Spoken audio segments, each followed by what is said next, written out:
রক্তদানের মতো শ্রেষ্ঠ ইবাদত হতে পারে হসপিটালের বার্ন ইউনিটে যেয়ে দেখবেন মানুষ কিভাবে চিল্লায়।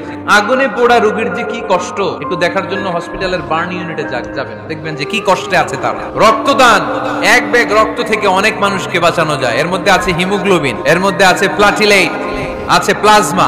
আগুনে পোড়া রোগীকে বাঁচাতে এই প্লাজমা লাগে। এই প্লাজমা গুলোকে অনেক সেন্টিগ্রেড তাপমাত্রা নামিয়ে ঠান্ডা করে দেহে পুশ করা হয়। আপনার এক ব্যাগ রক্ত থেকে প্লাজমা আলাদা করা হবে, প্লেটলেটস আলাদা করা হবে, হিমোগ্লোবিন আলাদা করা হবে, শ্বেতকণিকা, লোহিত কণিকা আলাদা করে অনেকগুলো মানুষ বেঁচে যাবে। আপনাদের ফেসবুক অ্যাকাউন্ট আছে নাকি? এটার জন্য আমরা ভালো কাজে লাগাই। একজন মুমূর্ষ রোগীকে বাঁচাতে রক্তের প্রয়োজন, রক্তের গ্রুপ এ পজিটিভ। যারা রক্তদান করতে আগ্রহী তারা এই নম্বরে যোগাযোগ করুন। ফেসবুকে মাঝে মাঝে এরকম নিউজ আসে না নাই?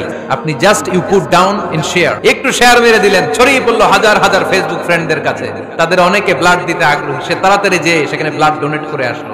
আপনার একটা শেয়ারের কারণে বেঁচে গেল অনেকগুলো প্রাণ। চিল্লা এখন ঠিক কিনা?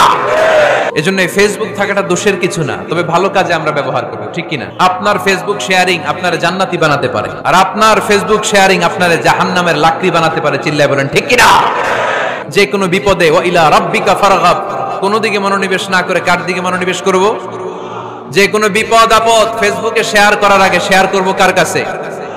আমাদের যার যা লাগে আল্লাহ সবও যদি দিয়ে দেয়, আল্লাহর ধনভাণ্ডারের 1 ইঞ্চিও কমবে? হাদিসে কুদসিতে আল্লাহ বললেন, লাউ আন্না আউওয়ালাকুম ওয়া আখিরাকুম ওয়া ইনসাকুম ওয়া জিন্নাকুম, পৃথিবীর সব জিন, পৃথিবীর সব মানুষ বিশাল মরুভূমিতে দাঁড়িয়ে যদি আমার কাছে চাইতে শুরু করে, আল্লাহ এটা দাও, ওটা দাও, ওটা দাও, আমি আল্লাহ তোমাদের সব চাহিদাও যদি মিটিয়ে দেই, আমি আল্লাহর ধনভাণ্ডারের 1 ইঞ্চিও কমবে না।